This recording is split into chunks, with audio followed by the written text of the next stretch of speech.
Inside the mind of a man who refuses to grow up, there's something haunting about a man who refuses to grow up. Not in the way pop culture likes to mock the man-child still playing video games at 35, or the guy who refuses to commit to a relationship. No, I'm talking about something deeper, something harder to point at, but impossible to ignore. A way of moving through the world that looks like freedom on the surface, but underneath is built on fear, denial, and a very specific kind of philosophical blindness. Because when someone refuses to grow up, it's not just about behavior. It's about identity, about time, about how we relate to the truth of existence itself. And that's what I want to explore with you, not to judge, but to understand. To get inside the mind of such a man and ask the real question, what is he so afraid of growing into?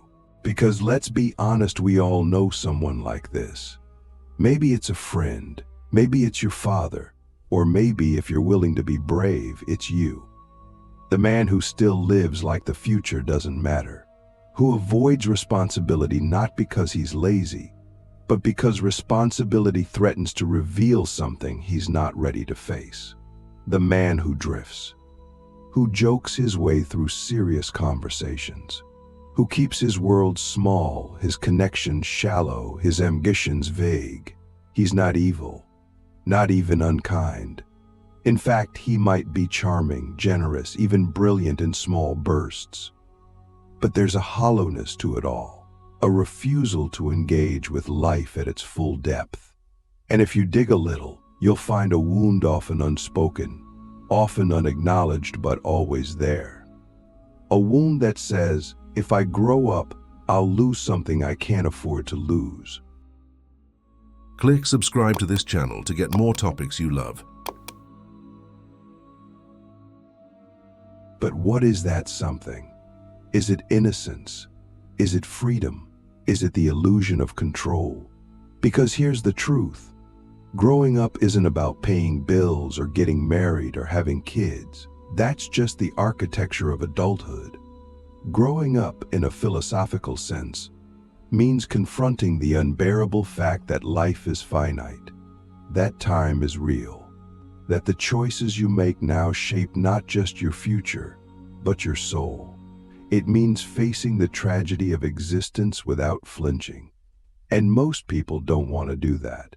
Especially men who were never taught how to process their emotions, who were told to be strong but never told what real strength looks like, who were handed models of masculinity that rewarded stoicism and punished introspection. So instead, they retreat into adolescence, into fantasy, into distraction. They keep their lives simple because simplicity feels safe. They avoid commitment because commitment feels like death. Not death of the body, but death of the self they've constructed. The self that never had to be fully accountable. The self that never had to look in the mirror and ask, who am I really when no one is watching? And the danger is, society often enables this. We romanticize the free spirit. We envy the man who doesn't seem weighed down by responsibilities. We confuse detachment with wisdom. But there's a difference. A wise person accepts the weight of life and carries it with grace. A man who refuses to grow up avoids the weight entirely and calls it freedom. But it's not freedom, it's evasion. And like all forms of evasion, it comes with a cost. Because here's the part no one talks about. The longer you refuse to grow up, the more the world starts to move ahead without you. People grow. Relationships deepen, realities shift, and you're still stuck at the shallow end, wondering why everything feels so far away. You start to notice that your friends no longer call you for serious advice, that your romantic partners don't stay, that your dreams feel more like fantasies than plans. And here's where the existential crisis begins. Because you realize that while you were avoiding life, life wasn't waiting for you. It was happening, and you missed it. So the question becomes, what are you really protecting when you refuse to grow up? Is it your identity, your comfort, your illusion of control? Or is it something even deeper, a fear that if you step fully into adulthood, you'll have to reckon with everything you've run from? Your past, your pain, your potential. And then there's the paradox. Because the very thing you're running from, maturity, responsibility, depth, is exactly what would set you free. Not free in the adolescent sense of no rules, but in the adult sense of liberation through purpose. When you grow up, you stop needing the world to parent you. You become the architect of your own meaning. You stop living reactively and start living intentionally. That's not a loss. That's a transformation. It's not the death of joy, it's the beginning of a joy that doesn't depend on escape. But to get there, you have to be willing to let go of the false comfort of eternal youth. You have to bury the fantasy that you can live without consequences. You have to turn and face the mirror and not look away. And that's terrifying, because growing up means embracing your limitations, your mortality, your flaws. But here's the twist. It also means embracing your power, your capacity to build, to love deeply, to leave a mark not through charm but through character. So let me ask you, what part of you is still hiding behind the illusion of youth? What conversations are you avoiding? What responsibilities are you pretending don't exist? And who might you become if you had the courage to step fully into the man you were always meant to be, not the boy the world once expected you to stay? The fantasy of freedom, how escaping adulthood creates a different kind of cage. There's a myth so deeply embedded in modern life that we rarely question it. It's the myth that freedom means escape. Escape from pressure, from rules, from structure, from responsibility. And for the man who refuses to grow up, this myth is sacred. It's what keeps him going. It's what justifies his choices. It's the whisper that tells him, you're not lost, you're just free. But here's the truth we don't want to admit. When you spend your life trying to escape adulthood, you don't become free. You build a different kind of prison. One made of indecision, impermanence, and quiet desperation. A cage that's invisible to the outside world, but unescapable from the inside. Because when you strip away all the surface-level distractions, when the dopamine from entertainment, casual relationships, and spontaneous travel wears off, you're left with something sobering. The realization that absolute freedom without direction is a form of chaos. That living without roots starts to feel like floating. That the absence of obligation slowly turns into the absence of meaning. And that's when the fantasy begins to unravel. You see, we've idealized the man who doesn't settle, the one who keeps things open, who avoids being tied down. But what we don't see is the hidden cost, the slow erosion of self-respect that comes from never following through, the quiet sorrow that comes from watching your peers build lives while you're still trying to find yourself in places you've already been, and the identity crisis that emerges when you realize that the version of you who wanted freedom at 22 is now 36 and still searching for something that can't be found in detachment. What we misunderstand is that true freedom is not the absence of responsibility. It's the mastery of it. It's being able to say, I choose this path, and then walking it with integrity.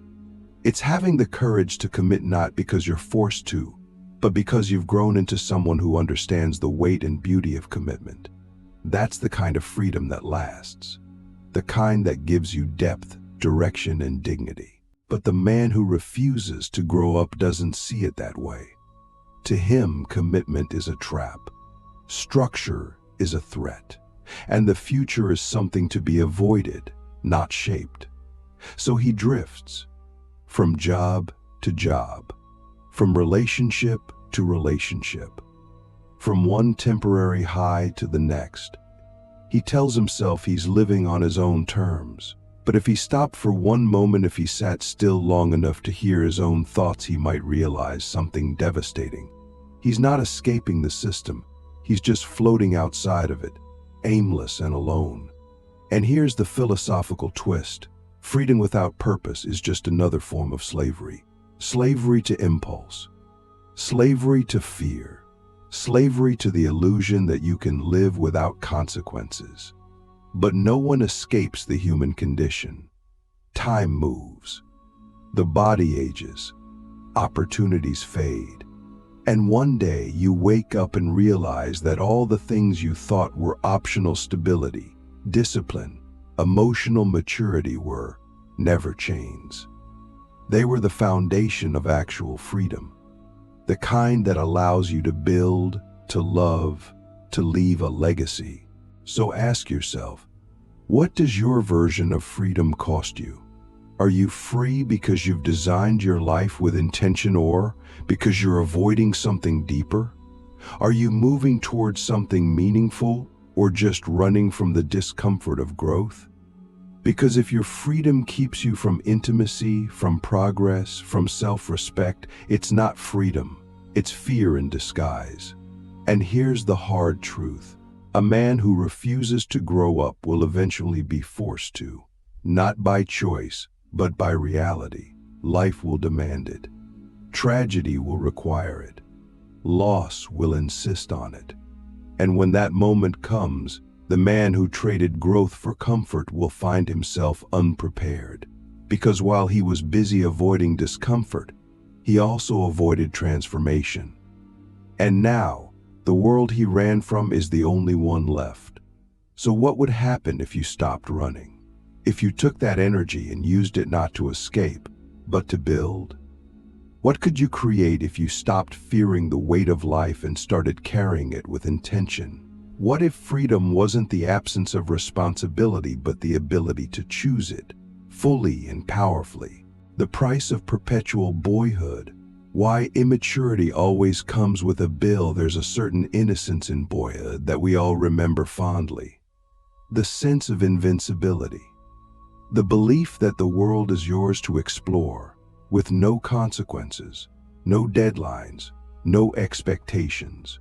But when that innocence is carried too far, when it lingers into adulthood, it stops being beautiful. It becomes expensive, not in dollars, but in dignity, in missed opportunities, in fractured relationships, in the haunting feeling that life is happening somewhere else, to someone else, while you're still trying to decide if you're ready to participate. Perpetual boyhood seems like a lifestyle choice, but it's not. It's a slow, silent trade. You give up depth for comfort. You sacrifice legacy for leisure. And the price is always higher than you think. Because here's the truth no one wants to say out loud. Immaturity is not harmless. It's not quirky. It's not endearing past a certain age. It's a form of arrested development. A refusal to confront the fact that life requires you to evolve. And if you don't, life will evolve without you. People will grow tired of waiting for you to show up. Opportunities will stop knocking. Potential will turn into regret. And you'll be left wondering what happened, not because the world betrayed you, but because you chose to stay in a version of yourself that was never meant to be permanent. Immaturity always comes with a bill. You pay it in broken trust when people realize they can't count on you. You pay it in shallow relationships when your fear of commitment keeps you from ever being fully known. You pay it in wasted years you'll never get back because you told yourself you had more time. But time doesn't care about your excuses. It moves forward relentlessly, without emotion, without pause. And every day you choose to remain a boy in a man's body, you're investing in a future that doesn't exist. A future where somehow everything works out without effort, without change, without maturity. But that future never comes. What comes instead is the quiet panic of being left behind. And what's most tragic is that many men who refuse to grow up think they're protecting themselves. They think by staying light, loose, and uncommitted, they're avoiding pain. But in reality, they're just delaying it. They're setting themselves up for a deeper kind of suffering, the kind that doesn't look dramatic on the outside, but corrodes the soul over time. The pain of disconnection. The pain of realizing that no one knows the real you because you never let anyone close enough. The pain of watching other people build meaningful lives while you're still trying to figure out who you want to be when you finally grow up. And here's the part that stings. The world doesn't wait for you to catch up. It adapts. People move on. The love you took for granted finds a home somewhere else. The job you didn't take seriously is given to someone who did.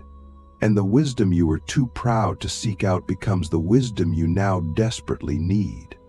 By the time you realize the cost of immaturity, the debt may already be too high to repay in full. Not because you're doomed, but because some doors only open once. So let me ask you something deeply uncomfortable. Who is paying the price for your refusal to grow? Is it your partner carrying the emotional weight you avoid? Is it your children, watching a version of manhood that teaches them to run from responsibility? Is it your own future self who will one day look back and mourn the years you wasted pretending you had forever? Because that's the hidden tragedy of perpetual boyhood. It's not just your life you're gambling with. It's everyone who loves you, everyone who hoped for more from you, everyone who believed in the man you could become, but who only ever got glimpses of him, buried under charm and excuses. But it doesn't have to end like that. You can grow, not all at once, not perfectly, but deliberately, step by step. You can choose to stop flinching from discomfort and start using it as a tool for transformation. You can stop laughing off serious moments and start participating in them. You can become the man your younger self needed, strong, grounded, wise, not by erasing your boyhood, but by honoring it enough to finally let it go. Becoming the man you were meant to be, the final escape from the illusion of youth. There comes a moment, quiet at first, then impossible to ignore, when you realize that the illusion of youth is no longer protecting you. It's suffocating you. What once felt like freedom now feels like fog. The laughter you used to hide behind doesn't land like it used to. The people who once celebrated your carefree nature now look at you with a kind of tired pity. And the voice in your head, the one that used to whisper you have time now, says something else entirely. It's time. Time to stop pretending. Time to stop drifting. Time to stop hiding behind the version of yourself that was only ever meant to be a starting point, not a permanent identity. Because manhood isn't something that arrives like a package on your doorstep. It's something you build, brick by brick, decision by decision, through the choices you make when no one's watching, through the promises you keep, the pain you face, the people you protect, and the truth you refuse to run from. Growing up doesn't mean losing your spark. It means learning how to direct that spark into something that actually lights a fire. It means becoming the kind of man who doesn't just avoid disaster, but creates order, who doesn't just chase happiness, but builds purpose. And here's the paradox. When you finally let go of the illusion of eternal youth, you don't become less alive, you become more. Because without the constant need to be impressive or invulnerable, you finally have space to be real, to feel your anger without being consumed by it, to grieve what you've lost without being defined by it, to love without needing to be worshipped. That's what maturity gives you. Not just power, but presence. The ability to stand fully inside your own life without flinching or faking. But to get there, you have to pass through the most important threshold of all, self-confrontation. You have to stop blaming your parents, your exes, your job, your circumstances. You have to look in the mirror and say, this is mine now, my life, my choices, my responsibility. And that's not a punishment. That's liberation. Because once you stop waiting for someone else to fix it, you finally realize that you've had the tools all along. And make no mistake, the world needs you to grow up, not to conform, not to shrink, but to rise, to lead, to protect what matters, to show younger men what real strength looks like, to show your partner, your children, your community that manhood isn't about domination or detachment, but about presence, honesty, and earned wisdom. The kind of wisdom that can only come from pain you didn't run from, mistakes you took ownership of, and a life you didn't sleepwalk through. So the final question is this: who would you be if you stopped pretending you had forever? What would you build if you stopped chasing comfort and started chasing character? What relationships could you repair if you stopped needing to be right and started needing to be true? What legacy could you leave if you stopped living like a spectator and started living like a steward? Because at some point, we all must choose. Between the comfort of staying small and the courage of growing up, between the illusion of youth and the reality of maturity, between the man we've been hiding from and the man we were always meant to become. And the truth is, that man is already inside you. He's been waiting, not to be discovered, but to be chosen. Chosen not just once in a flash of inspiration, but every day in the quiet, unglamorous decisions that shape who we are when nobody's watching. So choose him. Choose growth. Choose depth. Choose discomfort. Choose truth. Because in the end, the man who refuses to grow up may feel free. But the man who does, he becomes something far greater. He becomes whole.